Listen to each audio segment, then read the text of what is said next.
ನನ್ನ ಪ್ರೀತಿಯ ಸ್ಪರ್ಧಾರ್ಥಿಗಳೇ, ಬಹಳ ದಿನದ ನಂತರ ನನ್ನ ಯೂಟ್ಯೂಬ್ ಮೂಲಕ ನಾನು ಭೇಟಿಯಾಗುತ್ತಿದ್ದೇನೆ. ಇವತ್ತು ನಾನು ಸ್ಪರ್ಧಾತ್ಮಕ ಪರೀಕ್ಷೆಯಲ್ಲಿ ನೋಡ್ತಾ ಬರುತ್ತಿದ್ದರೆ ಅತಿ ಹೆಚ್ಚಾಗಿ ಒಂದು ಪ್ರಶ್ನೆಗಳು ಕೇಳುತ್ತಿರುವುದು ಜಿಯೋಗ್ರಫಿ ಅಂದರೆ ಭೂಗೋಳಶಾಸ್ತ್ರ. ಇವತ್ತು KS ಮೊನ್ನೆ ಎಕ್ಸಾಮ್ ಆಯಿತು, ಮತ್ತು ಈಗ 2 ಮಂತ್ಸ್ ನಂತರ ಮತ್ತೆ ಎಕ್ಸಾಮ್ ನಡೆಸಬೇಕಂತೇಳಿ ಆದೇಶವಾಗಿದೆ. ಮೊನ್ನೆ ನಡೆದಂಥ KS ಎಕ್ಸಾಮ್ನಲ್ಲಿ 27 ಪ್ರಶ್ನೆಗಳು ಜಿಯೋಗ್ರಫಿ ಮೇಲೆ ಕೇಳಿದ್ದಾರೆ. ಅದರಂತೆ ಇತ್ತೀಚೆಗೆ ನಡೆದಂಥ BMTC ಒಳಗೂ ಸಹಿತ ಅತಿ ಹೆಚ್ಚು ಜಿಯೋಗ್ರಫಿ. ಅದರಂತೆ ನೆಕ್ಸ್ಟು ಒಂದು ಸ್ಯಾಡ್ ಎಕ್ಸಾಮ್ ಅಂತ ಆಯಿತು, ಅದರಾಗೂ ಸಹಿತ ಅತಿ ಹೆಚ್ಚು ಎಕ್ಸಾಮ್ ಕ್ವಶನ್ ಕೇಳಿದ್ದು ಸಹಿತ ಜಿಯೋಗ್ರಫಿ. ಇವತ್ತು ಎಲ್ಲ ಸ್ಪರ್ಧಾತ್ಮಕ ಪರೀಕ್ಷೆಯಲ್ಲಿ 15ರಿಂದ 25 ಪ್ರಶ್ನೆಗಳನ್ನು ಜಿಯೋಗ್ರಫಿ ಮೇಲೆ ಕೇಳುತ್ತಿದ್ದಾರೆ. ಅದಕ್ಕೆ ಈಗ ಆ ಜಿಯೋಗ್ರಫಿಗೆ ಸಂಬಂಧಪಟ್ಟಂತೆ ನಾನು ನಿಮಗೆ ಮಾಹಿತಿಯನ್ನು ಹಂಚಿಕೊಳ್ತಿದ್ದೀನಿ. ಹಾಗಾದರೆ ಇವತ್ತು ಫಸ್ಟ್ ಕ್ಲಾಸ್ ನೋಡೋಣ.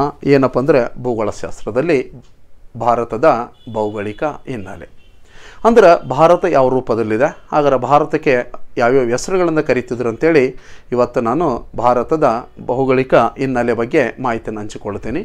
ನೋಡ್ಬೋದು, ಇಲ್ಲಿ ಭಾರತದ ಭೌಗೋಳಿಕ ಹಿನ್ನೆಲೆಯಲ್ಲಿ ಭಾಗ 1 ಅಂತ ಮಾಡಿಕೊಂಡಿದ್ದೀನಿ. ಇದು 1, 2, 3 ಈ ರೀತಿಯಾಗಿ ಭಾರತ ಭೌಗೋಳಿಕ ಹಿನ್ನೆಲೆ ಬಗ್ಗೆ ನಿಮಗೆ ಮಾಹಿತಿಯನ್ನು ಹಂಚ್ತೀನಿ. ಯಾಕಂದರೆ ಇವತ್ತು ನಮ್ಮ ಸ್ಪರ್ಧಾತ್ಮಕ ಪರೀಕ್ಷೆಯಲ್ಲಿ ಅತಿ ಹೆಚ್ಚಾಗಿ ಒಂದು ಪ್ರಶ್ನೆಗಳನ್ನು ನೇರವಾಗಿ ಕೇಳ್ತಿಲ್ಲ, ಅತಿ ಹೆಚ್ಚಾಗಿ ಅಪ್ಲೈಡ್ ಕೇಳ್ತಿದ್ದಾನೆ.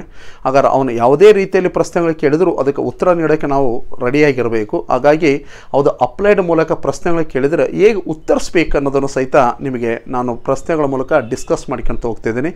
ಓಕೆ ಸ್ನೇಹಿತರೆ, ತಡ ಮಾಡೋದು ಬೇಡ. ಆದರೆ ಈಗ ಭಾರತದ ಭೌಗೋಳಿಕ ಹಿನ್ನೆಲೆ ಬಗ್ಗೆ ನಾನು ಹಂಚ್ಕೊಳ್ತಿದ್ದೀನಿ. ಏನು ಭಾರತದ ಭೌಗೋಳಿಕ ಹಿನ್ನೆಲೆ ಅಂದರೆ, ಪ್ರಪಂಚದಲ್ಲಿ ಭಾರತ ತನ್ನದೇ ಆದಂಥ ಒಂದು ಸ್ಥಾನಮಾನವನ್ನು ಹೊಂದಿದೆ. ಅಂದರೆ ಭಾರತ ಪ್ರಪಂಚದಲ್ಲಿ ತನ್ನದೇ ಆದ ಸ್ಥಾನಮಾನ ಹೊಂದಿದ್ರೆ ಈ ಭಾರತ ದೇಶಕ್ಕೆ ಅನೇಕವಾದ ಹೆಸರುಗಳಿಂದ ಕರೆಯುತ್ತಾರೆ. ಇದ್ರ ಮೇಲೆ ನಮಗೆ ಸ್ಪರ್ಧಾತ್ಮಕ ಪರೀಕ್ಷೆಯಲ್ಲಿ ಪ್ರಶ್ನೆ ಕೇಳ್ಯಾರ ಸ್ನೇಹಿತರೆ. ಹಾಗಾದರೆ ಭಾರತ ದೇಶಕ್ಕೆ ಅನೇಕವಾದ ಹೆಸರುಗಳಿಂದ ಕರ್ಕೊಂಡ್ರೆ ಈ ಭಾರತ ದೇಶಕ್ಕೆ ಅನೇಕವಾದ ಹೆಸರುಗಳಲ್ಲಿ ಒಂದು ಏನಪ್ಪ ಅಂದರೆ ಇಂಡಿಯಾ ಎಂದು ಉಲ್ಲೇಖಿಸ್ತಾರೆ. ಯಾವುದೋ ಇಂಡಿಯಾ ಎಂದು ಉಲ್ಲೇಖಿಸಲಾಗುತ್ತದೆ. ಹಾಗಾದರೆ ಭಾರತಕ್ಕೆ ಇಂಡಿಯಾ ಎಂದು ಉಲ್ಲೇಖಿಸಿದರೆ ಭಾರತ ದೇಶಕ್ಕೆ ಇಂಡಿಯಾ ಎಂದು ಕರೆದವರು ಯಾರಂತ ಕೇಳಿದರೆ ಗ್ರೀಕರು ಭಾರತಕ್ಕೆ ಇಂಡಿಯಾ ಎಂದು ಉಲ್ಲೇಖಿಸಿದ್ದಾರೆ. ಅದರಂತೆ ಭಾರತ ದೇಶಕ್ಕೆ ಮತ್ತೆ ಅಂತ ಕರೀತಾರೆ ಅಂದರೆ ಹಿಂದೂಸ್ತಾನ್ ಎಂದು ಕರೆಯುತ್ತಾರೆ. ಯಾವ ಸ್ಥಾನ? ಹಿಂದೂಸ್ತಾನ್ ಎಂದು ಕರೆಯುತ್ತಾರೆ. ಭಾರತಕ್ಕೆ ಹಿಂದೂಸ್ತಾನ್ ಎಂದು ಕರೆದವರು ಯಾರಂದರೆ ಪರ್ಷಿಯನ್ ಅವರು ಭಾರತಕ್ಕೆ ಹಿಂದೂಸ್ತಾನ್ ಎಂದು ಕರೆಯುತ್ತಾರೆ.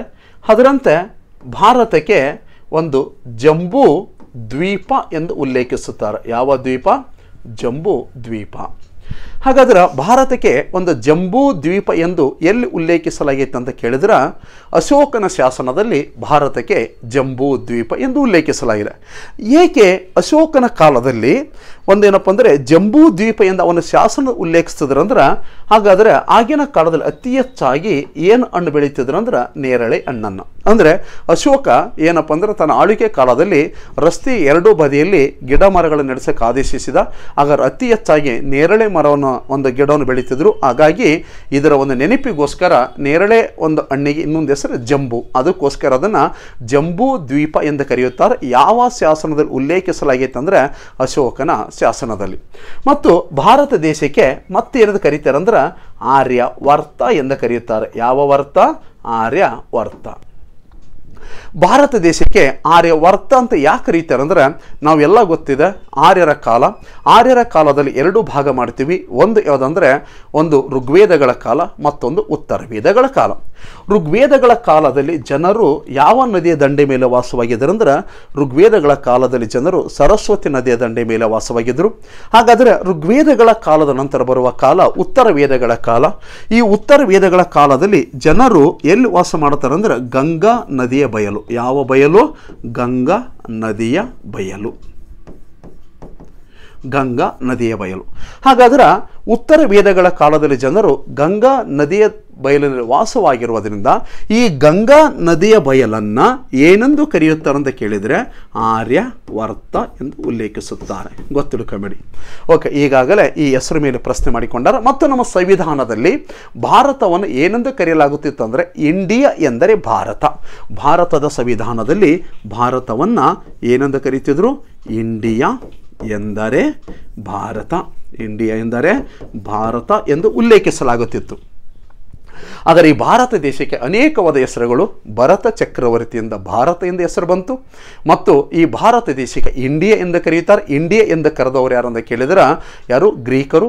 ಭಾರತ ದೇಶಕ್ಕೆ ಹಿಂದೂಸ್ತಾನ್ ಎಂದು ಕರೆಯುತ್ತಾರೆ. ಕರೆದವರು ಯಾರು ಅಂತ ಕೇಳಿದರೆ ಪರ್ಷಿಯನ್. ಅದರ ಭಾರತ ದೇಶಕ್ಕೆ ಜಂಬೂ ದ್ವೀಪ ಎಂದು ಕರೆಯುತ್ತಾರೆ. ಯಾವ ಶಾಸನದಲ್ಲಿ ಉಲ್ಲೇಖ ನೀಡಲಾಗಿತ್ತು ಅಂದರೆ ಅಶೋಕನ ಶಾಸನದಲ್ಲಿ. ಅದರ ಭಾರತ ದೇಶಕ್ಕೆ ಆರ್ಯವರ್ತ ಎಂದು ಕರೆಯುತ್ತಾರೆ. ಆರ್ಯವರ್ತ ಎಂದರೆ ಗಂಗಾ ನದಿಯ ಬಯಲಿನಲ್ಲಿ ವಾಸವಾಗಿರುವವರನ್ನು ಆರ್ಯವರ್ತ ಎಂದು ಕರೆಯುತ್ತಾರೆ. ಮತ್ತು ನಮ್ಮ ಸಂವಿಧಾನದಲ್ಲಿ ಭಾರತವನ್ನು ಏನೆಂದು ಕರೆಯುತ್ತಾರೆ ಅಂದರೆ ಇಂಡಿಯಾ ಎಂದರೆ ಭಾರತ ಎಂದು ಭಾರತವನ್ನು ಕರೆಯುತ್ತಾರೆ. ಹಾಗಾದರೆ ಇಂಥ ಒಂದು ಭಾರತವನ್ನು ಅನೇಕವಾದ ಹೆಸರುಗಳನ್ನು ಕರ್ಕೊಂಡು ಹೋದರೆ, ಹಾಗಾದರೆ ಇಂಥ ಒಂದು ಭಾರತದಲ್ಲಿ ಒಂದು ವಿಶೇಷವಾಗಿ ಬರೋಣ. ಈತ ಭಾರತ ಹಾಗಾದರೆ ನಮಗೆ ಮುಖ್ಯವಾಗಿ ಏನು ಬೇಕಂದರೆ ಪ್ರಪಂಚದಲ್ಲಿ ಭಾರತ ಎಲ್ಲಿದೆ ನಮಗೆ ಮದ್ದು ಗೊತ್ತಿರಬೇಕು. ಏನಂದರೆ ಪ್ರಪಂಚದಲ್ಲಿ ಭಾರತ ಎಲ್ಲಿ ಹಂಚಿಕೆಯಾಗಿದೆ, ಭಾರತ ಎಲ್ಲಿ ಕಂಡು ಬರುತ್ತಾ? ಓಕೆ, ಹಾಗಾದರೆ ಪ್ರಪಂಚದಲ್ಲಿ ಭಾರತ ಎಲ್ಲಿ ಕಂಡು ಬರುತ್ತೆ ಅಂದರೆ ಅದ್ರ ಬಗ್ಗೆ ನೋಡೋದಾದ್ರೆ ಇಲ್ಲಿ ಪ್ರಪಂಚದಲ್ಲಿ ನಮ್ಮ ಭಾರತ ದೇಶ ಎಲ್ಲೈತೆ ಅಂತ ಕೇಳಿದ್ರೆ ಇಲ್ಲೊಂದು ಭೂಮಿ ಅಂತ ಈ ಥರ ಬಿಡಿಸ್ಕೊಂಬಿಡಿ. ಈ ಥರ ತೆಗೆದುಕೊಂಡಾಗ ಇದು ಪ್ರಪಂಚ ಕಂಡು ಬರುತ್ತಾ. ಈ ಪ್ರಪಂಚದಲ್ಲಿ ಒಂದು ರೇಖೆಗಳು ನೋಡ್ತೀವಿ. ಒಂದು ಏನಪ್ಪ ಅಂದರೆ 0 ಡಿಗ್ರಿ ಅಂದರೆ ಪೂರ್ವ ಪಶ್ಚಿಮವಾಗಿ ಹೇಳಿದ್ರೆ ಅದನ್ನು ಎಂದು ಕರೀತಾರೆ ಅಂದ್ರೆ ಒಂದು ಅಕ್ಷಾಂಶ ಎಂದು ಕರೆಯುತ್ತಾರೆ. ಹಾಗಾದ್ರೆ ಈ 0 ಡಿಗ್ರಿಗೆ ಎಂದು ಕರೀತಾರೆ ಅಂದರೆ ಸಮಭಾಜಕ ವೃತ್ತ ಎಂದು ಕರೆಯುತ್ತಾರೆ. ಹಾಗಾದ್ರೆ ಇಲ್ಲಿ ಉತ್ತರ ದಕ್ಷಿಣವಾಗಿ ಹೇಳಿದ್ರೆ ಅದನ್ನು ಎಂದು ಕರೀತಾರೆ ಅಂತ ಕೇಳಿದ್ರೆ ಅದನ್ನು ರೇಖಾಂಶ ಎಂದು ಕರೆಯುತ್ತಾರೆ. ಹಾಗಾದ್ರೆ ನಮಗೆ ಅಕ್ಷಾಂಶಗಳು ಯಾಕೆ ಬೇಕಪ್ಪ ಅಂದರೆ ಯಾವುದೇ ಒಂದು ದೇಶದ ಉಷ್ಣಾಂಶವನ್ನು ಗುರುತಿಸಲು, ಯಾವುದೇ ಒಂದು ದೇಶದ ಭೂಪ್ರದೇಶವನ್ನು ಗುರುತಿಸಲು, ಯಾವುದೇ ಒಂದು ದೇಶದ ವಾಯುಗುಣವನ್ನು ಗುರುತಿಸಬೇಕಂದ್ರೆ ಅಕ್ಷಾಂಶಗಳನ್ನು ಬಳಸ್ತೀವಿ. ಗೊತ್ತಿಡ್ಕೊಳ್ಳಿ. ಏಕೆ ನಮಗೆ ಅಕ್ಷಾಂಶಗಳು ಬೇಕಂದರೆ ಒಂದು ದೇಶದ ಭೂಪ್ರದೇಶ, ಒಂದು ದೇಶದ ಉಷ್ಣಾಂಶ, ಒಂದು ದೇಶದ ವಾಯುಗುಣ ಗುರುತಿಸ್ಬೇಕಂದ್ರೆ ಅಕ್ಷಾಂಶಗಳು ಗುರುತಿಸ್ತೀವಿ. ಹಾಗಾದ್ರೆ ರೇಖಾಂಶಗಳಂದ್ರೆ ಉತ್ತರ ದಕ್ಷಿಣವಾಗಿ ಎಳೆಯಲ್ಪಡಲಾಗುತ್ತಾ. ಹಾಗಾದರೆ ರೇಖಾಂಶಗಳು ಯಾಕೆ ಬೇಕಂದ್ರೆ ಯಾವುದೇ ಒಂದು ದೇಶದ ಸಮಯವನ್ನು ಕಂಡುಹಿಡಬೇಕಂದ್ರೆ ರೇಖಾಂಶ ಅನ್ನೋದು ಅವಶ್ಯಕವಾಗಿದೆ. ಹಾಗಾದ್ರೆ ಈ 0 ಡಿಗ್ರಿಯಿಂದ ಕೆಳಭಾಗವನ್ನು ಏನಂತ ಕರೀತೀರಂದ್ರೆ ದಕ್ಷಿಣ ಅಂತ ಕರೀತಾರ, ಮೇಲ್ಭಾಗವನ್ನು ಉತ್ತರ ಅಂತ ಕರೀತಾರ. ಆದರೆ 0 ಡಿಗ್ರಿ ಗ್ರೀನ್ವಿಚ್ ರೇಖೆಯಿಂದ ಈ ಭಾಗವನ್ನು ಪೂರ್ವ ಅಂತ ಕರೀತಾರ, ಈ ಭಾಗವನ್ನು ಅಂತ ಕರೀತಾರ ಒಂದು ಪಶ್ಚಿಮ ಅಂತ ಕರೀತಾರ. ಹಾಗಾದ್ರೆ ಭಾರತ ಇಲ್ಲಿ ಹಂಚಿಕೆಯಾಗಿದೆ, ಭಾರತ ಇಲ್ಲಿದೆ. ಹಾಗಾದ್ರೆ ನೀವು ಹೇಳಿ ಪ್ರಪಂಚದಲ್ಲಿ ಭಾರತ ಎಲ್ಲೈತಂದರೆ ಒಂದು 0 ಡಿಗ್ರಿಯಿಂದ ಉತ್ತರದಲ್ಲಿ ಮತ್ತು ಗ್ರೀನ್ವಿಚ್ ರೇಖೆಯಿಂದ ಪೂರ್ವದಲ್ಲಿ. ಹಾಗಾದರೆ ಪ್ರಪಂಚದಲ್ಲಿ ಭಾರತ ಎಲ್ಲಿ ಕಂಡು ಬರುತ್ತಾ? ಉತ್ತರ ಅರ್ಧಗೋಳದ ಪೂರ್ವ ಭಾಗದಲ್ಲಿ. ಎಷ್ಟು ನೋಡಿ ಸುಲಭ ಇದೆ ಇದು. ನಮ್ಮ ಸ್ಪರ್ಧಾತ್ಮಕ ಪರೀಕ್ಷೆಯಲ್ಲಿ ಅತಿ ಆಗಿ ಪ್ರಶ್ನೆಯನ್ನು ಕೇಳ್ತಿದ್ದಾನೆ. ಪ್ರಪಂಚದಲ್ಲಿ ಭಾರತ ಎಲ್ಲೈತೆ ಅಂದರೆ ಉತ್ತರ ಅರ್ಧಗೋಳದ ಪೂರ್ವ ಭಾಗದಲ್ಲಿ ಪ್ರಪಂಚದಲ್ಲಿ ಭಾರತ ಇದೆ. ಹಾಗಾದ್ರೆ ಇದನ್ನು ಒಂದು ಮ್ಯಾಪ್ ಮೂಲಕ ತಿಳ್ಕೊಳ್ಳೋಣ. ಅಂದರೆ ಒಂದು ಪ್ರಪಂಚ ಅಟ್ಲಾಸ್ ತಗೊಳ್ಳೋಣ. ಆ ಪ್ರಪಂಚ ಅಟ್ಲಾಸ್ನಲ್ಲಿ ಭಾರತ ಎಲ್ಲಿದೆ, ಹಾಗಾದರೆ ಭಾರತ ಎಲ್ಲಿ ಹಂಚಿಕೆ ಆಗುತ್ತೆ ಅನ್ನೋದ್ರ ಬಗ್ಗೆ ಒಂದು ನೋಡೋಣ. ಹಾಗಾದ್ರೆ ಆ ಪ್ರಪಂಚ ಒಂದು ಅಟ್ಲಾಸ್ ನೋಡೋದಾದರೆ ನಾನು ಹೇಳಿದ್ದೀನಿ ಇಲ್ಲಿ ಒಂದು ಖಂಡಗಳು ಕಾಣಿಸುತ್ತಾ. ಹಾಗಾದ್ರೆ ಇದರಲ್ಲಿ ನಾನು ಅಕ್ಷಾಂಶಗಳನ್ನು ತೋರಿಸ್ತೀನಿ. ಹಾಗಾದರೆ ಪ್ರಪಂಚದಲ್ಲಿ ಎಷ್ಟು ಅಕ್ಷಾಂಶಗಳು ಗುರುತಿಸ್ಯಾರ ಅಂದ್ರೆ 5 ಅಕ್ಷಾಂಶಗಳು. ಅಂದ್ರೆ ಒಂದು ಯಾವುದಪ್ಪ ಅಂದರೆ 0 ಡಿಗ್ರಿ ಒಂದು ಏನಂತ ಕರೀತಾರೆ ಸಮಭಾಜಕ ವೃತ್ತ ಅಥವಾ ಎಕ್ವಿಟರ್ ರೇಖೆ ಅಂತ ಕರೀತಾರೆ. 0 ಡಿಗ್ರಿ ಸಮಭಾಜಕ ವೃತ್ತ. 0 ಡಿಗ್ರಿಯಿಂದ ಉತ್ತರಕ್ಕೆ 23.5 ಡಿಗ್ರಿ ಎಂದು ಕರೀತಾರೆ ಅಂತ ಕೇಳಿದ್ರೆ ಕರ್ಕಟಕ ಸಂಕ್ರಾಂತಿ ವೃತ್ತ ಅಂತ ಕರೀತಾರೆ. 0 ಡಿಗ್ರಿಯಿಂದ ದಕ್ಷಿಣದ 23.5 ಡಿಗ್ರಿಗೆ ಏನೆಂದು ಕರೀತಾರೆ ಅಂದರೆ ಮಕರ ಸಂಕ್ರಾಂತಿ ವೃತ್ತ ಎಂದು ಕರೆಯುತ್ತಾರೆ.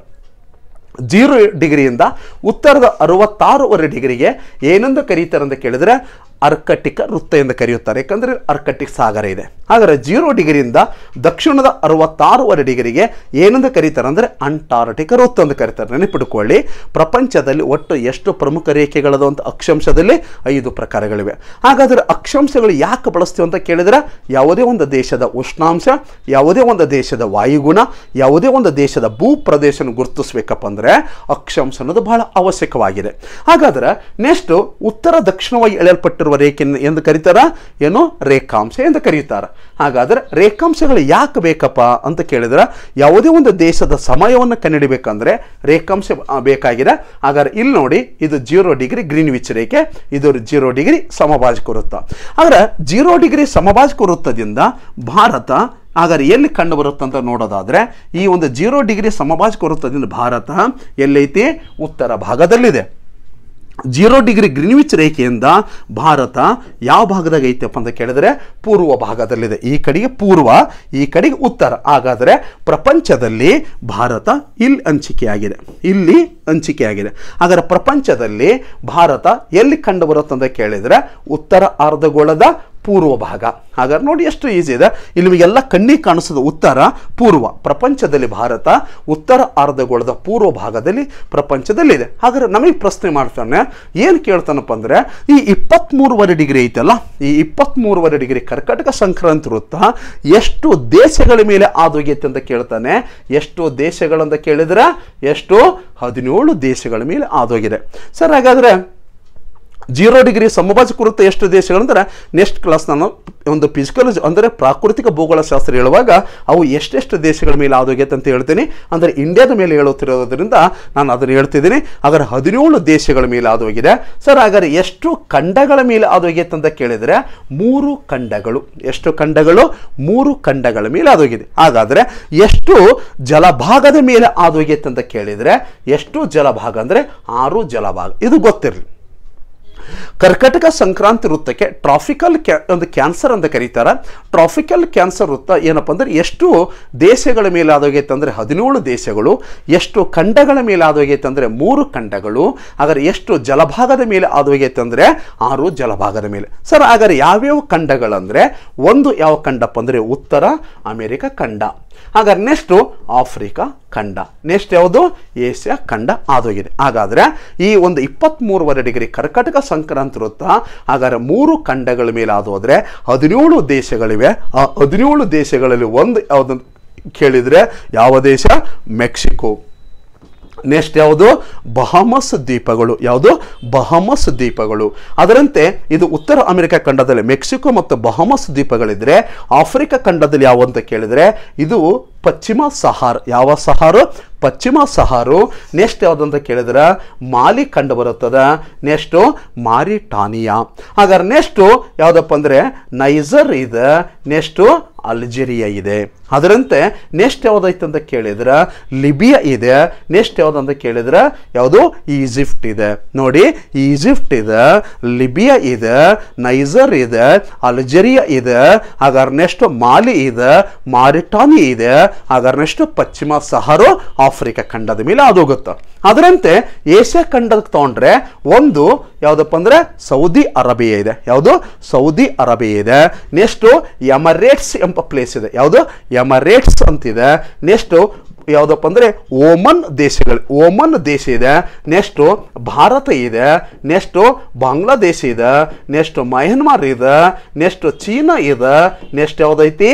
ತೈವಾನ್. ನೋಡಿ, 23.5 ಡಿಗ್ರಿ ಕರ್ಕಾಟಕ ಸಂಕ್ರಾಂತಿ ವೃತ್ತ ಯಾವ ಯಾವ ದೇಶಗಳ ಮೇಲೆ ಆದೋಗೈತೆ ಅಂತ ಪಟ್ಟ ಹೇಳಕ್ಕೆ ರೆಡಿಯಾಗಿ ಒಂದು ಯಾವುದಪ್ಪ ಅಂದ್ರೆ ಮೆಕ್ಸಿಕೋ, ಬಹಾಮಸ್ ದ್ವೀಪಗಳು, ಎಲ್ಲಪ್ಪ ಅಂದ್ರೆ ಉತ್ತರ ಅಮೆರಿಕ ಖಂಡದಲ್ಲಿ, ಆಫ್ರಿಕಾ ಖಂಡದಲ್ಲಿ, ಪಶ್ಚಿಮ ಸಹಾರು, Mali, Mauritania, Niger, Algeria, Libya, Egypt. ಅದರಂತೆ ಏಷ್ಯಾ ಖಂಡದಲ್ಲಿ Saudi Arabia, Emirates, Oman, Bharat, Bangladesh, Myanmar, China, Taiwan. Yes, okay. ನೋಡಿ, ಅಂದ್ರೆ ಭೂಗೋಳಶಾಸ್ತ್ರ ನಾವು ಓದಬೇಕಾದಾಗ ಪ್ರತಿಯೊಬ್ಬರು ಏನು ಮಾಡ್ಬೇಕಂದ್ರೆ ಅಟ್ಲಸ್ ಹಿಡ್ಕೊಳ್ಳಿ. ಅಟ್ಲಸ್ ಹಿಡ್ಕೊಂಡು ಸ್ಟಡಿ ಮಾಡಿ. ನಿಮಗೆ ಭೂಗೋಳಶಾಸ್ತ್ರ ಏನಾಗಿರುತ್ತಾ? ಈಸಿ ಆಗಿರುತ್ತಾ? ಓಕೆ. ಹಾಗಾದ್ರೆ ಮತ್ತೊಂದು ಪ್ರಶ್ನೆ ಮಾಡ್ತಾನ.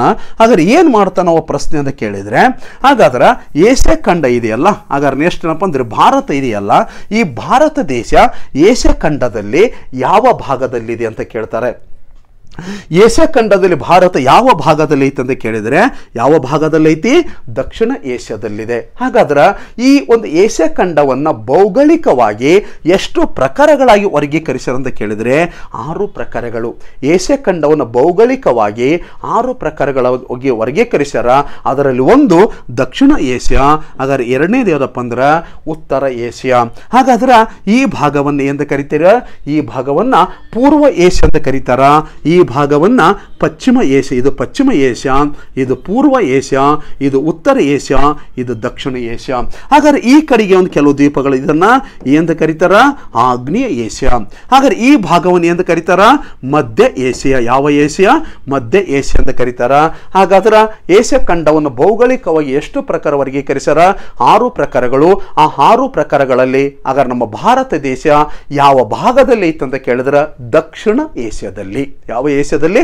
ದಕ್ಷಿಣ ಏಷ್ಯಾದಲ್ಲಿ ಕಂಡು ಬರುತ್ತೆ. ಓಕೆ, ಹಾಗಾದ್ರೆ ನೆಕ್ಸ್ಟ್ ಬನ್ನಿ. ಮತ್ತೊಂದು ಏನಪ್ಪ ಅಂದ್ರೆ ಇಲ್ಲಿ ಭಾರತದ ಬಗ್ಗೆ ಒಂದು ನೋಡಿಕೊಂಡ್ವಿ. ಹಾಗಾದ್ರೆ ಈ ಭಾರತದ ಮೇಲಿರುವಂಥ ಒಂದು ಅಕ್ಷಾಂಶ ಮತ್ತು ರೇಖಾಂಶಗಳ ಬಗ್ಗೆ ಇವತ್ತಿನ ತರಗತಿಯಲ್ಲಿ ನೋಡೋಣ.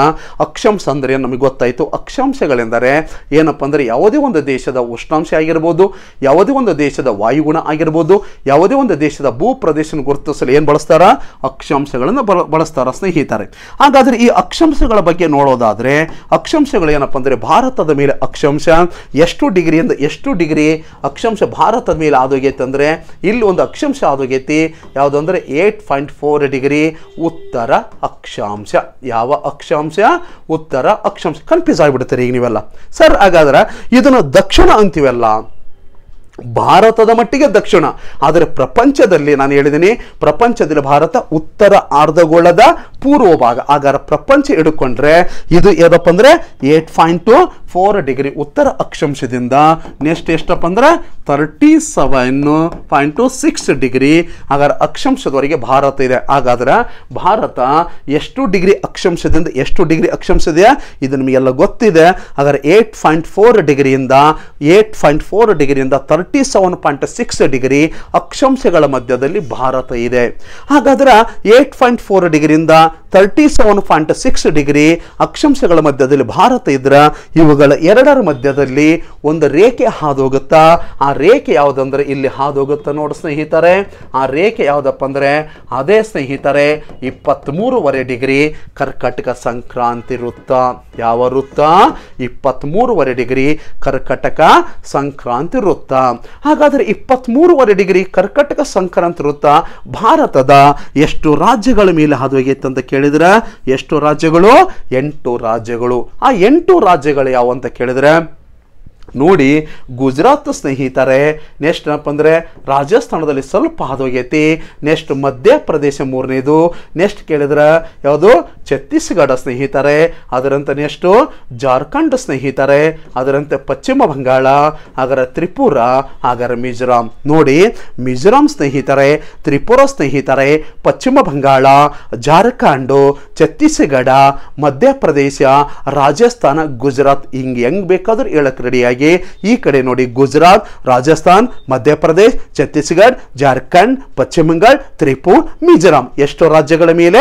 8 ರಾಜ್ಯಗಳ ಮೇಲೆ ಹಾದು ಹೋಗಿದೆ. ಹಾಗಾದ್ರೆ ನಮ್ಮ ಸ್ಪರ್ಧಾತ್ಮಕ ಪರೀಕ್ಷೆಯಲ್ಲಿ ಇವತ್ತು ಹೆಂಗ್ ಪ್ರಶ್ನೆ ಕೇಳ್ತಾರಂತ ಕೇಳಿದ್ರೆ ಏನಪ್ಪ ಅಂದ್ರೆ ಗುಜರಾತಿನ ಯಾವ ಸ್ಥಳದ ಮೇಲೆ 23.5 ಡಿಗ್ರಿ ಕರ್ಕಟಕ ಸಂಕ್ರಾಂತಿ ವೃತ್ತ ಹಾದು ಹೋಗೈತೆ ಅಂದ್ರೆ ಅದು ಗುಜರಾತಿನ ಯಾವ ಸ್ಥಳ ಅಂತ ಕೇಳ್ತಾನೆ. ಇದೆಲ್ಲ ಗೊತ್ತಿರಬೇಕಾಗುತ್ತಾ? ಯಾಕಂದ್ರೆ ನಾವೆಲ್ಲ ಇವತ್ತು ಹೆಂಗ್ ಮಾಡ್ತಿದೀವಿ, ಬರೀ ರಾಜ್ಯಗಳು ಮಾಡ್ತಿದ್ವಿ. ಆ ರಾಜ್ಯಗಳ ಜೊತೆ ಆ ಸ್ಥಳಗಳು ಸಹಿತ ತಿಳ್ಕೊಳ್ಳಿ. ಗುಜರಾತಿನಲ್ಲಿ ಯಾವ ಸ್ಥಳ ಅಂತ ಕೇಳಿದ ಜಾಸ್ರಡನ್ ಎಂಬ ಸ್ಥಳ ಇದೆ. ಯಾವ ಸ್ಥಳ? ಜಾಸ್ರಡನ್ ಅಂತ ಸ್ಥಳ ಇದೆ. ಅದರಂತೆ ರಾಜಸ್ಥಾನದಲ್ಲಿ ಯಾವ ಸ್ಥಳ ಅಂತ ಕೇಳಿದ್ರೆ ಕಾಲೆಂಜರ್. ಯಾವ ಸ್ಥಳ? ಕಾಲೆಂಜರ್ ಎಂಬ ಸ್ಥಳ ಇದೆ. ಎಲ್ಲಿ? ರಾಜಸ್ಥಾನದಲ್ಲಿ. ಅದರಂತೆ ಮಧ್ಯಪ್ರದೇಶ ಯಾವುದಂತ ಕೇಳಿದ್ರೆ ಮಧ್ಯಪ್ರದೇಶದಲ್ಲಿ ಯಾವುದೈತಿ? ಸಹಜ ಪುರ. ಯಾವ ಪುರ? ಸಹಜಪುರ ಅಂತಿದೆ. ಅದರಂತೆ ನೆಕ್ಸ್ಟ್ ಇಲ್ಲಿ ಒಂದು ಛತ್ತೀಸ್ಗಢ ಇದೆ. ಛತ್ತೀಸ್ಗಢದಲ್ಲಿ ಯಾವ ಸ್ಥಳ ಅಂತ ಕೇಳಿದ್ರೆ ಯಾವ ಸ್ಥಳ? ಸೋನಹತ್. ಯಾವ ಸ್ಥಳ? ಸೋನಹತ್ ಎಂಬ ಪ್ಲೇಸ್ ಇದೆ. ಜಾರ್ಖಂಡ್ ಇದೆ. ಜಾರ್ಖಂಡಿನಲ್ಲಿ ಯಾವ ಸ್ಥಳ ಅಂತ ಕೇಳಿದ್ರೆ ಯಾವ ಸ್ಥಳ? ಲೋಹರ್ ದಾಗ. ಯಾವ ದಾಗ? ಲೋಹರ್ ದಾಗ. ಒಳ್ಳೊಳ್ಳೆ ಹೆಸರಿವೆ. ಓಕೆ, ಅದರಂತೆ ನೆಕ್ಸ್ಟ್ ಪಶ್ಚಿಮ ಬಂಗಾಳ ಯಾವುದಂತ ಕೇಳಿದ್ರೆ ಪಶ್ಚಿಮ ಬಂಗಾಳದಲ್ಲಿ ಕೃಷ್ಣನಗರ್. ಯಾವ ನಗರ? ಕೃಷ್ಣನಗರ್. ಅದರಂತೆ ನೆಕ್ಸ್ಟ್ ಒಂದು ತ್ರಿಪುರ ಇದೆ. ತ್ರಿಪುರದಲ್ಲಿ ಯಾವುದಂತ ಕೇಳಿದರೆ ಉದಯಪುರ. ಯಾವ ಪುರ? ಉದಯಪುರ. ಅದರಂತೆ ನೆಕ್ಸ್ಟ್ ಯಾವುದಪ್ಪ ಅಂದ್ರೆ ಮಿಜೋರಾಂ ಇದೆ. ಮಿಜೋರಾಮದಲ್ಲಿ ಯಾವುದೈತೆ ಅಂತ ಕೇಳಿದ್ರೆ ಚಂಪೈ. ನೋಡಿ ಎಷ್ಟು ಇದೆ. ಬರೀ ಇಲ್ಲಿವರೆಗೆ ನೀವು ರಾಜ್ಯಗಳು ಓದಿಕೊಂಡು ಹೋಗಿರಿ, ರಾಜ್ಯಗಳ ಜೊತೆ ಸ್ಥಳಗಳು ಸಹಿತ ಓದಿಕೊಂಡು ಹೋಗ್ರಿ. ಆ ಸ್ಥಳಗಳು ಯಾವಂತ ಕೇಳಿದರೆ ಗುಜರಾತಿನಲ್ಲಿ ಯಾವುದಂತ ಇದು ಕೇಳಿದರೆ ಜಾಸ್ಲ್ಡನ್ ಎಂಬ ಸ್ಥಳ ಇದೆ. ರಾಜಸ್ಥಾನದಲ್ಲಿ ಯಾವುದೈತೆ ಅಂದರೆ ಕಾಲೆಂಜರ್ ಎಂಬ ಪ್ಲೇಸ್ ಇದೆ.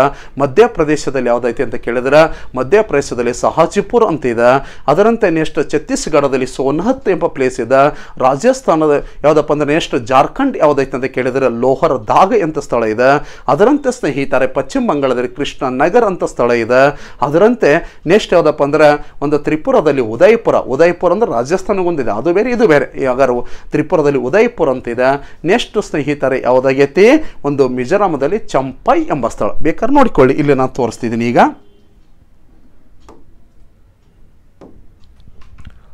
ಓಕೆ, ಇಲ್ಲಿ ಬಂತು ನೋಡಿ ಎಲ್ಲ ಪ್ಲೇಸ್ಗಳು ನಾನು ಬರೆದಿದ್ದೀನಿ ಒಂದು ಸೈಡು. ನೋಡಿ ಯಾವ್ಯಾವ ಪ್ಲೇಸ್ಗಳು ಅವನ್ನೆಲ್ಲ ನೋಡ್ಕೊಂಡು ಹೋಗಿ. ಅಂದರೆ ಗುಜರಾತಿನಲ್ಲಿ ಯಾವ ಸ್ಥಳ ಹೇಳಿದ್ದೀನಿ ನಾನು? ಜಾಸ್ಲ್ಡನ್ ಎಂಬ ಪ್ಲೇಸ್ ಹೇಳಿದ್ದೀನಿ. ರಾಜಸ್ಥಾನದಲ್ಲಿ ಯಾವುದು ಹೇಳಿದ್ದೀನಿ? ಕಾಲೆಂಜರ್ ಹೇಳಿದ್ದೀನಿ. ಮಧ್ಯಪ್ರದೇಶದಲ್ಲಿ ಯಾವುದೈತಿ? ಸಹಾಜಿಪುರ ಅಂತ ಹೇಳಿದ್ದೀನಿ. ಅದರ ಛತ್ತೀಸ್ಗಢದಲ್ಲಿ ಯಾವುದೈತಿ? ಸೋನಹತ್ ಎಂಬ ಪ್ರದೇಶ ಇದೆ. ಜಾರ್ಖಂಡದಲ್ಲಿ ಯಾವುದೈತಿ? ಲೋಹರದಾಗ್ ಇದೆ. ಪಶ್ಚಿಮ ಬಂಗಾಳದಲ್ಲಿ ಯಾವುದೈತಿ? ಕೃಷ್ಣನಗರ್ ಇದೆ. ತ್ರಿಪುರದಲ್ಲಿ ಉದಯಪುರ್ ಇದೆ. ಮಿಜೋರಾಂದಲ್ಲಿ ಯಾವುದೈತಿ? ಚಂಪೈ. ಓಕೆ, ಗೊತ್ತಿಡ್ಕೊಳ್ಳಿ. ಇವೆಲ್ಲ ಏನಪ್ಪ ಅಂದ್ರೆ 23.5 ಡಿಗ್ರಿ ಕರ್ಕಾಟಕ ಸಂಕ್ರಾಂತಿ ವೃತ್ತ ಹಾದು ಹೋಗಿರುವಂಥ ರಾಜ್ಯಗಳ ಸ್ಥಳಗಳ ಮೇಲೆ. ಓಕೆ ಸ್ನೇಹಿತರೆ, ನೆಕ್ಸ್ಟ್ ಬನ್ನಿ ಹೋಗೋಣ. ಯಾವುದಪ್ಪ ಅಂದರೆ ಒಂದು ರೇಖಾಂಶದ ಬಗ್ಗೆ ನೋಡಿಕೊಂಡು ಹೋಗೋಣ. ರೇಖಾಂಶ ಹೇಗಿದೆ, ಹಾಗಾದರೆ ರೇಖಾಂಶಗಳು ಹೆಂಗಿರುತ್ತಂತ ಈಗ ನೋಡ್ಕೊಂಡ್ಬಿಡೋಣ. ರೇಖಾಂಶ ನಮಗೆ ಯಾಕೆ ಬೇಕು? ರೇಖಾಂಶಗಳು ಯಾಕೆ ಬೇಕಂದ್ರೆ ಯಾವುದೇ ಒಂದು ದೇಶದ ಸಮಯ ಕಂಡುಹಿಡಿಬೇಕಂದ್ರೆ ಏನು ಬೇಕು? ರೇಖಾಂಶಗಳು ಬೇಕು. ಯಾವುದೇ ಒಂದು ದೇಶದ ಸಮಯ ಕಂಡುಹಿಡಿಬೇಕಂದ್ರೆ ಏನು ಬೇಕು? ರೇಖಾಂಶ. ಭಾರತದ ಮೇಲೆ ರೇಖಾಂಶ ಎಷ್ಟು ಡಿಗ್ರಿಯಿಂದ ಎಷ್ಟು ಡಿಗ್ರಿ ಐತೆ ಅಂತ ಕೇಳಿದರೆ ಇಲ್ಲಿ ನೋಡಿ, ಭಾರತದ ಮೇಲೆ ರೇಖಾಂಶ ಇದು ಯಾವುದಪ್ಪ ಅಂದರೆ ಇದು ಯಾವುದು? 68.7 ಡಿಗ್ರಿ ಪೂರ್ವ ರೇಖಾಂಶ. ಯಾವ ರೇಖಾಂಶ? ಪೂರ್ವ ರೇಖಾಂಶ. ಸರ್ ಇದು ಪಶ್ಚಿಮ ಕತೆ, ಪಶ್ಚಿಮ ಗೊತ್ತಿದೆ, ಅದರ ಪ್ರಪಂಚದಲ್ಲಿ ನಾನು ಹಿಡ್ಕೊಂಡು ಹೇಳಬೇಕು. ಹಾಗಾದರೆ 68.7 ಡಿಗ್ರಿ ಪೂರ್ವ ರೇಖಾಂಶದಿಂದ ಇದು ಎಷ್ಟು ಡಿಗ್ರಿ ಕಂಡು ಬರುತ್ತದೆ? 97.25 ಡಿಗ್ರಿ ಪೂರ್ವ ರೇಖಾಂಶ. ಯಾವ ರೇಖಾಂಶ? ಪೂರ್ವ ರೇಖಾಂಶ. ಪ್ರಪಂಚದಲ್ಲಿ ಭಾರತ ಎಷ್ಟು ಡಿಗ್ರಿಯಿಂದ ಎಷ್ಟು ಡಿಗ್ರಿ ಐತಂದರೆ ಇದು ನೋಡಿ, ಯಾವುದು ಎಷ್ಟು? 68.7 ಡಿಗ್ರಿಯಿಂದ ಏನು 97.25 ಡಿಗ್ರಿ ರೇಖಾಂಶಗಳ ಮಧ್ಯದಲ್ಲಿ ಭಾರತ ಇದೆ. ಹಾಗಾದರೆ ಭಾರತ ಎಷ್ಟು ಡಿಗ್ರಿ ರೇಖಾಂಶದಿಂದ ಎಷ್ಟು ಡಿಗ್ರಿ? 68.7 ಡಿಗ್ರಿಯಿಂದ 97.25 ಡಿಗ್ರಿ. ಹಾಗಾದರೆ ಏನಪ್ಪ ಪೂರ್ವ ರೇಖಾಂಶ ಭಾರತ ಇದೆ. ಹಾಗಾದರೆ ಇವುಗಳ ಎರಡರ ಮಧ್ಯದಲ್ಲಿ ಒಂದು ಭಾರತದ ಮಧ್ಯದಲ್ಲಿ ಒಂದು ರೇಖೆ ಹಾದು ಹೋಗುತ್ತಾ ನೋಡಿ ಸ್ನೇಹಿತರೆ, ನಿಮಗೆ ಕಣ್ಣಿಗೆ ಕಾಣಿಸುತ್ತದೆ. ಆ ರೇಖೆ ಯಾವುದಂತ ಕೇಳಿದ್ರೆ ಅದೇ ಯಾವ ರೇಖೆ? 82.5 ಡಿಗ್ರಿ ಪೂರ್ವ ರೇಖಾಂಶ. ಯಾವ ಡಿಗ್ರಿ ರೇಖಾಂಶ? 82.5 ಡಿಗ್ರಿ ಪೂರ್ವ ರೇಖಾಂಶ. ಹಾಗಾದರೆ ಭಾರತದಲ್ಲಿ ಮೇಲೆ 82.5 ಡಿಗ್ರಿ ಪೂರ್ವ ರೇಖಾಂಶ ಹಾದು ಹೋಗುತ್ತದೆ. ಹಾಗಾದರೆ 82.5 ಡಿಗ್ರಿ ಪೂರ್ವ ರೇಖಾಂಶ ಭಾರತಕ್ಕೆ ಎಂಟ್ರಿ ಆಗುವುದು ಏನಪ್ಪ ಅಂದರೆ ಫಸ್ಟ್ ಯಾವ ಸ್ಥಳ ಅಂತ ಕೇಳಿದ್ರೆ ಉತ್ತರ ಪ್ರದೇಶದ ಮಿರ್ಜಾಪುರ. ಯಾವ ಪುರ? ಮಿರ್ಜಾಪುರ. ಹಾಗಾದ್ರೆ ಮಿರ್ಜಾಪುರದ ಮೇಲೆ ಫಸ್ಟ್ ಎಂಟ್ರಿ ಆಗುತ್ತಾ ಅಂದ್ರೆ ಇದು ಎಲ್ಲೈತೆ ಅಂದ್ರೆ ಅಲಹಾಬಾದ್ ಪಕ್ಕದಲ್ಲಿರುವುದರಿಂದ ಹಾಗಾಗಿ ಇದನ್ನ ಅಲಹಾಬಾದ್ ರೇಖೆ ಅಂತ ಕರೆಯುತ್ತಾರೆ. ಯಾವ ರೇಖೆಯನ್ನ ಅಲಹಾಬಾದ್ ರೇಖೆ ಅಂತ ಕರೀತಾರೆ ಅಂತ ಕೇಳಿದ್ರೆ 82.5 ಡಿಗ್ರಿ. ಆದರೆ 82.5 ಡಿಗ್ರಿ ಅದರ ರೇಖಾಂಶ ಭಾರತದಲ್ಲಿ ಎಷ್ಟು ರಾಜ್ಯಗಳ ಮೇಲೆ ಆದೋಗೈತೆ ಅಂದ್ರೆ 5 ರಾಜ್ಯಗಳು. ಒಂದು ಯಾವುದಂತ ಕೇಳಿದ್ರೆ ಸ್ನೇಹಿತರೆ ಉತ್ತರ ಪ್ರದೇಶ, ಇಲ್ಲಿ ಮಧ್ಯಪ್ರದೇಶ, ಇಲ್ಲಿ ಛತ್ತೀಸ್ಗಢ, ಇಲ್ಲಿ ಒಡಿಸ್ಸಾ, ಇಲ್ಲಿ ಆಂಧ್ರ ಪ್ರದೇಶ.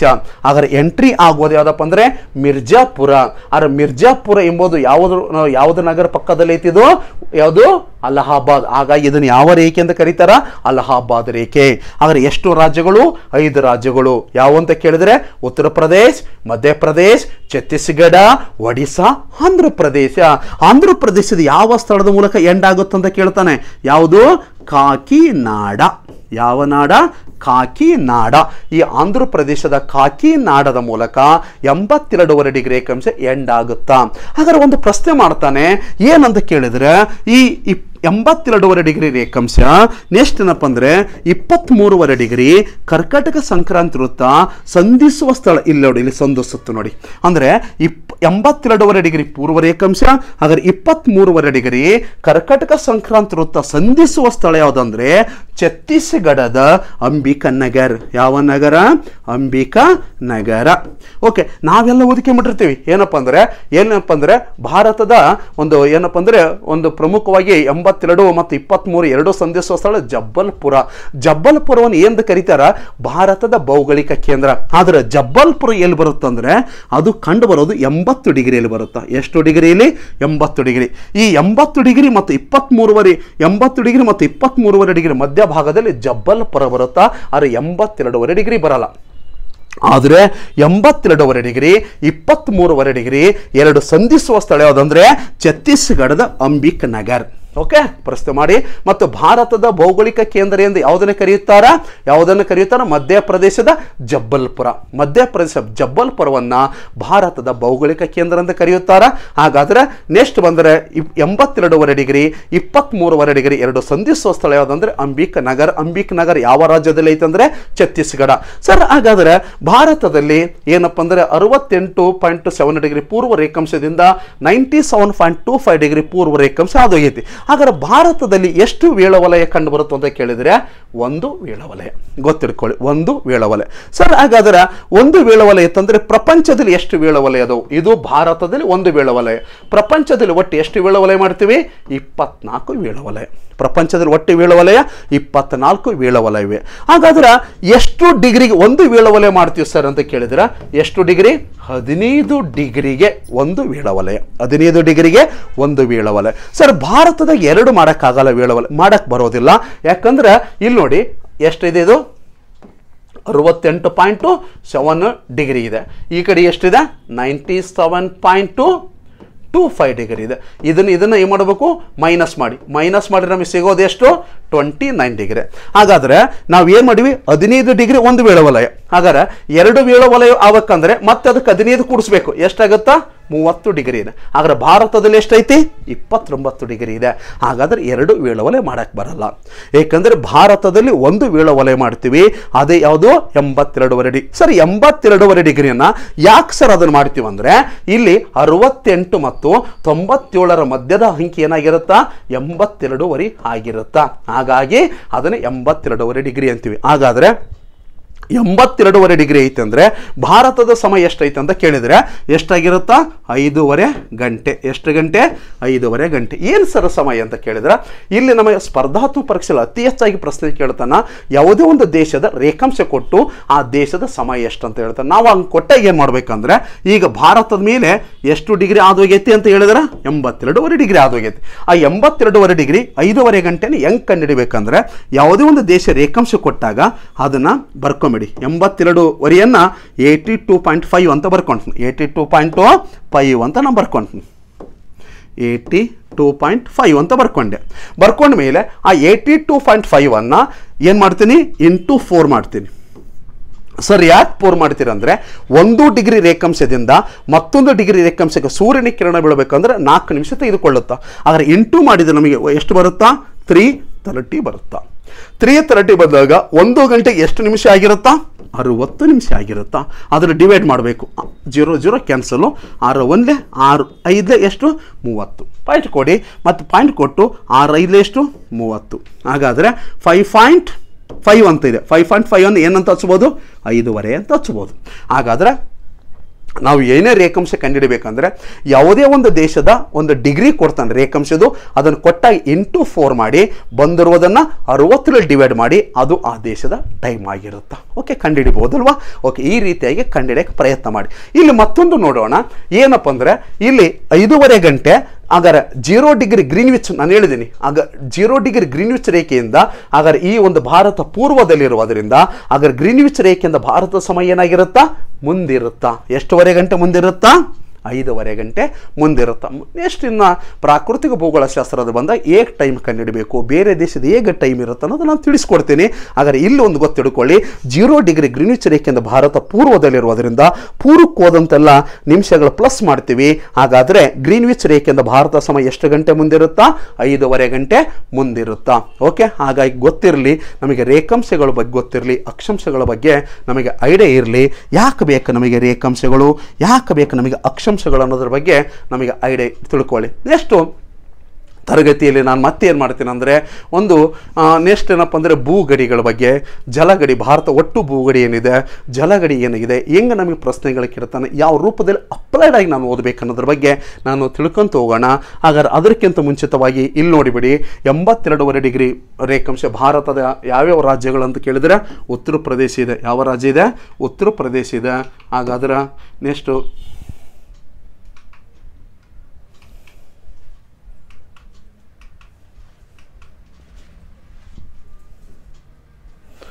ಓಕೆ, ಹಾಗಾದ್ರೆ ಭಾರತದ ಮೇಲೆ ಒಂದು ಏನಪ್ಪ ಅಂದರೆ ರೇಖಾಂಶಗಳ ಬಗ್ಗೆ ನೋಡೋದಾದರೆ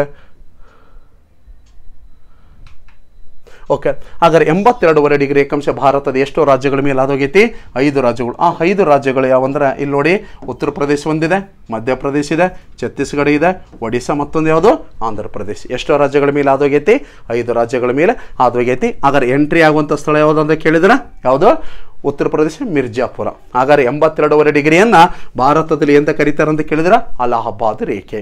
ಹಾಗಾದ್ರೆ ನೆಕ್ಸ್ಟು ಆಂಧ್ರ ಪ್ರದೇಶ ಮೂಲಕ ಏನಪ್ಪ ಅಂದರೆ ಕೊನೆ ಆಗುತ್ತಾ? ಆಂಧ್ರ ಪ್ರದೇಶದ ಒಂದು ಕೊನೆಯ ಸ್ಥಳ ಯಾವುದಂತ ಕೇಳಿದ್ರೆ ಯಾವುದಂತ ಹೇಳಿದ್ದೀನಿ? ಕಾಕಿನಾಡ. ಹಾಗಾದ್ರೆ ಇಲ್ಲಿ 82.5 ಡಿಗ್ರಿ ಮತ್ತು 22.5 ಡಿಗ್ರಿ ಸಂಧಿಸುವ ಸ್ಥಳ ಯಾವುದಂತ ಕೇಳಿದ್ರೆ ಅಂಬಿಕಾ ನಗರ್. ಯಾವ ನಗರ? ಅಂಬಿಕಾ ನಗರ್. ಅಂಬಿಕಾ ನಗರ್ ಯಾವ ರಾಜ್ಯದಲ್ಲಿ ಕಂಡು ಬರುತ್ತಂತ ಕೇಳಿದ್ರೆ ಛತ್ತೀಸ್ಗಢದಲ್ಲಿ. ಓಕೆ, ನೆಕ್ಸ್ಟ್ ಬನ್ನಿ. ನೆಕ್ಸ್ಟ್ ಒಂದು ಸ್ವಲ್ಪ ಪ್ರಶ್ನೆಗಳನ್ನು ಹಾಕಿದ್ದೀನಿ. ಆ ಪ್ರಶ್ನೆಗಳಿಗೆ ಒಂದೊಂದೇ ಉತ್ತರ ಕೊಡ್ಕೊಂತ ಹೋಗ್ಬಿಡೋಣ. ಆ ಪ್ರಶ್ನೆಗಳು ಏನೇನಿದವು, ಈ ಒಂದು ಅಕ್ಷಾಂಶ ಮತ್ತು ರೇಖಾಂಶ ಹೇಳಿದ್ದೀನಲ್ಲ, ಆ ಅಕ್ಷಾಂಶ ಮತ್ತು ರೇಖಾಂಶಕ್ಕೆ ಸಂಬಂಧಪಟ್ಟಂತೆ ಒಂದು ಪ್ರಶ್ನೆಗಳು ಇನ್ನು ಆ್ಯಡ್ ಮಾಡಿದ್ದೀವಿ. ಹಾಗಾದ್ರೆ ಇಲ್ಲಿ ಹೊಂದಿಸಿ ಬರೀರಿ ಅಂತ ಕೇಳಿದ್ವಿ. ಪಟ್ಟಿ 1 ಮತ್ತು ಪಟ್ಟಿ 2 ಅಂದರೆ ರಾಜ್ಯಗಳು. ನೆಕ್ಸ್ಟ್ ಏನಿದೆ? ಕರ್ಕಟಕ ಸಂಕ್ರಾಂತಿ ವೃತ್ತ ಹಾದು ಹೋಗಿರೋ ಸ್ಥಳಗಳು. ಓಕೆ, ಉತ್ತರ ಕೊಡ್ಕೊಂಬಿಡಿ. ನಿಮಗೆಲ್ಲ ಹೇಳಿದ್ದೀನಿ. ಗುಜರಾತು ಯಾವ ಸ್ಥಳದ ಮೇಲೆ ಹಾದು ಹೋಗೈತೆ ಅಂತ ಕೇಳಿದ್ರೆ ಯಾವುದು? ಜಾರ್ಸ್ಟನ್. ಉತ್ತರ ಕೊಟ್ಟಿರಲ್ವ? ಓಕೆ, ಹಾಗಾದ್ರೆ ಛತ್ತೀಸ್ಗಢ ಯಾವ ಸ್ಥಳದ ಮೇಲೆ ಹಾದು ಹೋಗೈತೆ ಅಂತ ಕೇಳಿದ್ರೆ ಸೋನೆಹತ್. ಹಾಗಾದ್ರೆ ರಾಜಸ್ಥಾನ ಯಾವ ಸ್ಥಳದ ಮೇಲೆ ಹಾದು ಹೋಗೈತೆ ಅಂದರೆ ಕಾಲಂಜರ್. ತ್ರಿಪುರ ಯಾವ ಸ್ಥಳದ ಮೇಲೆ ಹಾದು ಹೋಗೈತೆ ಅಂತ ಕೇಳಿದ್ರೆ ಉದಯ್ಪುರ್. ಹಾಗಾದ್ರೆ ಇಲ್ಲಿ ಉತ್ತರ ಏನಾಗಿರಬೇಕು ನೋಡಿ. ಹಾಗಾದ್ರೆ ಒಂದೇದಕ್ಕೆ ಉತ್ತರ ಏನಾಗಿರಬೇಕು? ಬಿ ಬರಬೇಕು. ಹಾಗಾದ್ರೆ ನೆಕ್ಸ್ಟು ಎ ಬರಬೇಕು, ನೆಕ್ಸ್ಟು ಸಿ ಬರಬೇಕು, ನೆಕ್ಸ್ಟ್ ಡಿ. ಇದರ ನೋಡಿಬಿಡಿ, ಎ ಬಿ ಸಿ ಡಿ ಅಲ್ಲ, ಬಿ ಎ ಅಲ್ಲ, B A C D. Okay, ಇದು ಸರಿ ಇದೆ. ಹಾಗಾದ್ರೆ ಮೂರನೇದು ಏನಾಗೈತಿ? ಸರಿ ಇದೆ. ಅಂದರೆ ಗುಜರಾತ್ ಯಾವುದು? ಜಾರ್ಸ್ಟನ್ನು, ಛತ್ತೀಸ್ಗಢ ಸೋನಾತ್, ರಾಜಸ್ಥಾನ ಕಾಲಂಜರ್, ತ್ರಿಪುರ ಉದಯ್ಪುರ್. ಓಕೆ, ಒಂದೇದು. ಓಕೆ, ನೆಕ್ಸ್ಟ್ ಎರಡನೇ ಕ್ವಶನ್ ಬನ್ನಿ. ಕರ್ಕಟಕ ಸಂಕ್ರಾಂತಿ ವೃತ್ತವನ್ನು 2 ಬಾರಿ ಹಾದು ಹೋಗಿರುವ ನದಿ ಯಾವುದು? ಓಕೆ, ಇಲ್ಲಿ ಗೊತ್ತಿಡ್ಕೊಳ್ಳಿ. ಇಲ್ಲಿ ನೋಡಿ, ಒಂದಂಗ ತೋರಿಸ್ತೀನಿ. ಇಲ್ಲಿ ಭಾರತ ಅಂತ ಇಟ್ಕೊಳ್ಳಿ. ಇದು ಭಾರತ. ಇದು ಭಾರತ ಬಂದಾಗ ಈ ಭಾರತದ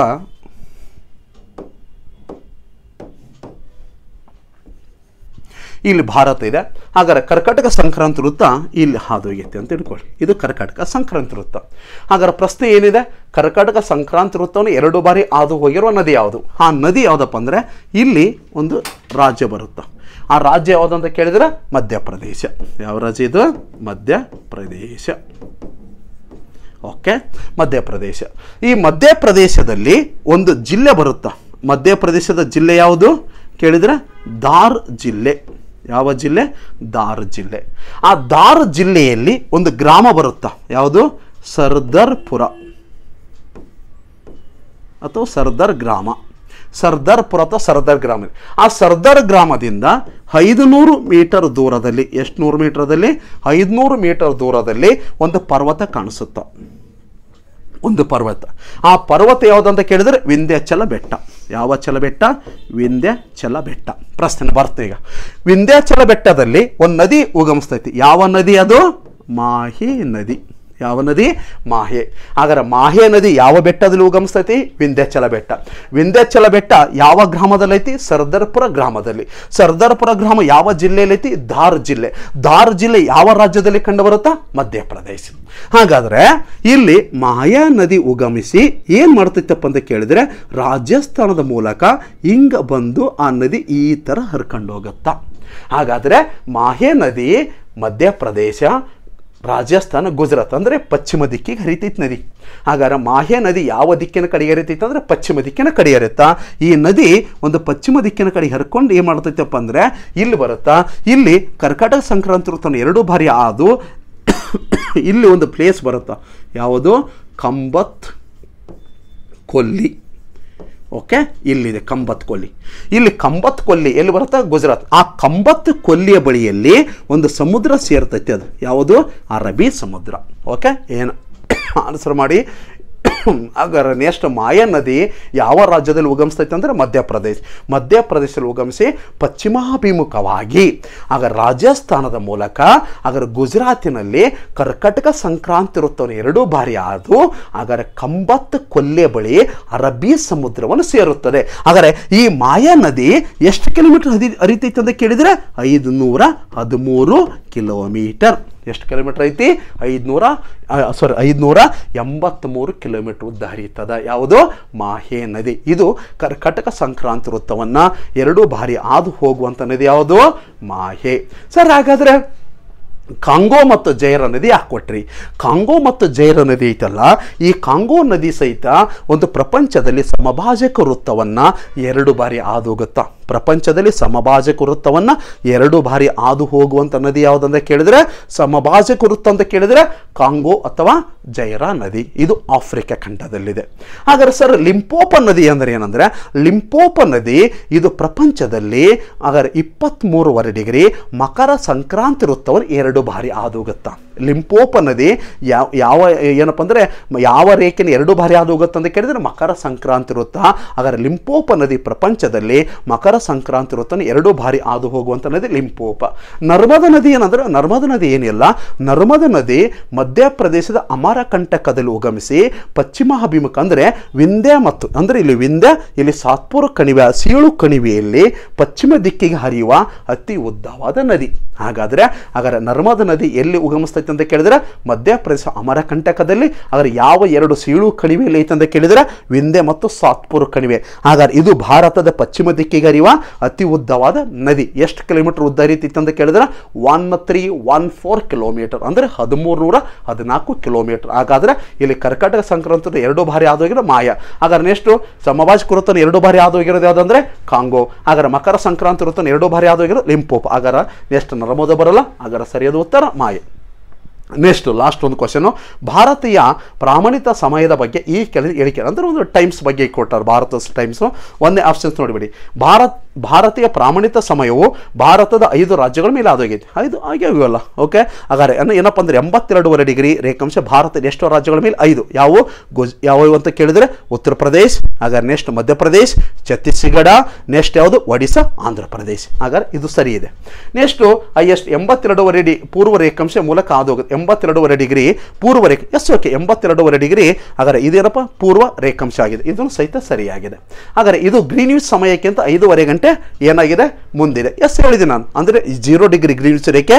ಇದು ಭಾರತ ಈ ಕಡೆಗಿದೆ, ಈ ಕಡೆಗಿದ್ದ ಸಮಯ ಮುಂದಿರುತ್ತೆ. ಹಾಗಾದ್ರೆ ಗ್ರೀನ್ವಿಚ್ ಸಮಯಕ್ಕಿಂತ ಭಾರತ ಸಮಯ ಏನಾಗೈತಿ? 5.5 ಗಂಟೆ ಮುಂದಿದೆ. ನಾನು ಹೇಳಿದ್ದೀನಿ 82 ಡಿಗ್ರಿ. ಹಾಗಾದ್ರೆ ಅದನ್ನು ಕೊಟ್ಟಾಗ ಹೆಂಗೆ ಮಾಡಬೇಕಂದ್ರೆ ಇಂಟು 4 ಮಾಡಿ ನಿಮಗೆ 330 ಬರುತ್ತಾ. 60 ಭಾಗಿಸಿ ಅದು 530 ಆಗುತ್ತೆ. ಇದು ಆನ್ಸರ್. ಆಗ ಇದಕ್ಕೆ ಆನ್ಸರು ಹಾಗಾದ್ರೆ 1 ಸರಿ ಇದೆ, 2 ಸರಿ ಇದೆ, 3 ಇದೆ. ಅಂದರೆ ಈ ಕಡೆ ಯಾವ ಭಾರತೀಯ ಸ್ಟ್ಯಾಂಡರ್ಡ್ ಸಮಯದ ನಿಜವಾಗಿದೆ. ಯಾವಾಗ್ಯಾವು? ಎಲ್ಲವೂ ಸರಿ, ಎಲ್ಲವೂ ಸರಿ. ಎಸ್, ಬಿಡಿಸ್ಬೋದಲ್ಲ. ಈ ಥರ ಕೇಳಿದಾಗ ಆನ್ಸರ್ ಮಾಡಿಕೊಳ್ಳಿ. ಹಾಗಾದ್ರೆ ಈಸಿಯಾಗಿರುತ್ತಾ. ಇದು ನಮಗೆ ಏನಪ್ಪ ಅಂದರೆ ಅಕ್ಷಾಂಶ ಮತ್ತು ರೇಖಾಂಶದಲ್ಲಿ ಏನೇ ಪ್ರಶ್ನೆಗಳು ಕೇಳಿದ್ರೆ ಆನ್ಸರ್ ಮಾಡಿ. ನೆಕ್ಸ್ಟ್ ನಾನು ತರಗತಿಯಲ್ಲಿ ಬರ್ತೀನಿ. ಮುಂದಿನ ತರಗತಿಯಲ್ಲಿ ನಾನು ಏನು ಮಾಡ್ತೀನಿ ಅಂದರೆ, ಯಾಕಂದರೆ ಹಾಗಾದ್ರೆ ಇನ್ನೂ 1.5 ತಾಸು ಅಥವಾ 2 ತಾಸು ಭಾರತ ಭೌಗೋಳಿಕ ಹಿನ್ನೆಲೆ ಬಗ್ಗೆ ನಾನು ಇಡುತ್ತಾ. ಯಾಕಂದರೆ ಇದು ಬಹಳ ಅಪ್ಲೈಡಾಗಿ ನಮಗೆ ಏನೇ ಕೇಳಿದ್ರು ಆನ್ಸರ್ ಮಾಡೋಣ. ಮುಂದೆ ಏನು ಮಾಡ್ತೀವಿ ಅಂದರೆ ಒಂದು ಭೂಗಡಿ ಯಾವುವು, ಹಾಗಾದ್ರೆ ನೆಕ್ಸ್ಟ್ ಜಲಗಡಿ ಹೇಗಿದೆ, ಭೂಗಡಿಯಲ್ಲಿ ಅನೇಕ ದೇಶಗಳ ನಡುವೆ ಜಗಳ ಇದೆ, ಅದರ ವಿವಾದಕ್ಕೊಳಗಾಗ್ಯಾವು, ಅನೇಕವಾದ ಒಂದು ದೇಶಗಳು ಒಪ್ಪಂದ ಆಗುತ್ತಾ. ಈಗ ನೋಡಿ ಉದಾಹರಣೆ ಅಂತ ತಿಳ್ಕೊಳ್ಳಿ, LAC ಎಂದರೇನು, LOC ಎಂದರೇನು, ಹಾಗಾದ್ರೆ ಜಾನ್ಸನ್ ರೇಖೆ ಎಂದರೇನು, ಮ್ಯಾಕ್ಡೊನಾಲ್ಡ್ ರೇಖೆ ಎಂದರೇನು, ಹಾಗಾದ್ರೆ ನೆಕ್ಸ್ಟ್ ಏನಪ್ಪ ಅಂದರೆ ಸುಗೌಲಿ ಒಪ್ಪಂದ ಅಂದರೇನು. ಹಾಗಾದ್ರೆ ಮೊನ್ನೆ ನರೇಂದ್ರ ಮೋದಿಯವರು ತಮಿಳುನಾಡಿನಲ್ಲಿ ಲೋಕಸಭೆ ಚುನಾವಣೆಯಲ್ಲಿ ಕಚ್ಚುತ್ತೀವ ದ್ವೀಪ ಭಾರತಕ್ಕೆ ಒಳಪಟ್ಟದ್ದು, ಇದನ್ನು ಶ್ರೀಲಂಕಾದಿಂದ ನಾವು ವಶಪಡಿಸಿಕೊಳ್ತೀವಿ ಅಂತ ಹೇಳಿದರು. ಹಾಗಾದ್ರೆ ಕಚ್ಚುತ್ತೀವ ಅಂದರೇನು, ಕಚ್ಚುತ್ತೀವ ದ್ವೀಪವನ್ನು ಶ್ರೀಲಂಕಾಕ್ಕೆ ಬಿಟ್ಟು ಕೊಟ್ಟಂಥ ಪ್ರಧಾನಿ ಯಾರು? ಓಕೆ, ಅದರ ಬಗ್ಗೆ ಎಲ್ಲ ಮಾಹಿತಿಯನ್ನು ನೆಕ್ಸ್ಟ್ ತರಗತಿಯಲ್ಲಿ ನಿಮ್ಮ ಜೊತೆ ಹಂಚಿಕೊಳ್ತೀನಿ. ಹಾಗಾದ್ರೆ ಇವತ್ತು ಭಾರತದ ಭೌಗೋಳಿಕ ಹಿನ್ನೆಲೆಯಲ್ಲಿ ನಾನು ಅಕ್ಷಾಂಶ ಅಂದರೇನು, ರೇಖಾಂಶ ಅಂದರ ಬಗ್ಗೆ ತಿಳಿಸಿದ್ದೀನಿ. ಮುಂದಿನ ತರಗತಿಯಲ್ಲಿ ಮತ್ತೆ ನಾವು ಭೇಟಿಯಾಗೋಣ. ಯಾವುದಪ್ಪ ಅಂದರೆ ಒಂದು ಭಾರತದ ಒಂದು ಗಡಿ ರಾಷ್ಟ್ರ ಜಲಗಡಿಗಳ ಬಗ್ಗೆ ಮಾಹಿತಿ ಹೇಳೋಣ. Okay, thank you.